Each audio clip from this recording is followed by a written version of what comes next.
Parce que mon métier, donc, c'est vraiment de rénover des espaces. Donc, ça peut être des appartements, des maisons, des espaces de travail, ce qui nous intéresse aujourd'hui. Et en fait, on sait maintenant, aujourd'hui, à quel point les espaces, les environnements bâtis, mais pas que bâtis d'ailleurs, les environnements naturels aussi, ont un impact sur nous. Et c'est tout le champ d'exploration de la neuroarchitecture qui me passionne totalement. Donc en fait, c'est les neurosciences appliquées à l'architecture, où il y a tout un tas d'études qui ont été menées, et c'est toujours en cours d'exploration, pour voir en fait les réactions physiologiques des humains dans des environnements bâtis. Et ça permet de définir en fait des configurations de lieux qui vont avoir un impact négatif, ils vont être source de stress sur les humains.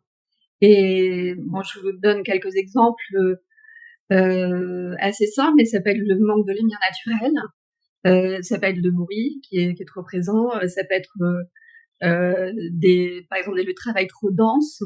Et il y a aussi un grand principe qui a été prouvé en neuroarchitecture, c'est que si les gens ne sont pas protégés derrière et sur les côtés, ils vont développer un état de vigilance constant.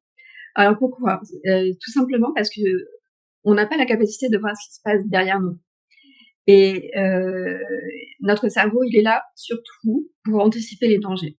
Donc, quand on est dans un espace où il peut potentiellement se passer des choses derrière, bon, à une époque, c'était peut-être des mammouths qui arrivaient ou autre chose. Là, donc, c'est pas. Ceci dit, il y a certaines entreprises où peut-être ça peut être si bien vendre, mais en tout cas, bon, c'est un autre ordre de danger. Mais notre cerveau va être en état de vigilance. Et donc, tout ce qui va être open space, déjà on reparlera des open space, il y a beaucoup de choses qui vont pas dans un open space. Mais en tout cas, même dans un open space, il faut que les gens aient une protection derrière eux et sur les côtés, qui se sentent protégés. Ça, c'est vraiment des éléments de base, tout ce que je viens d'évoquer. Il y a beaucoup, beaucoup d'autres leviers à considérer.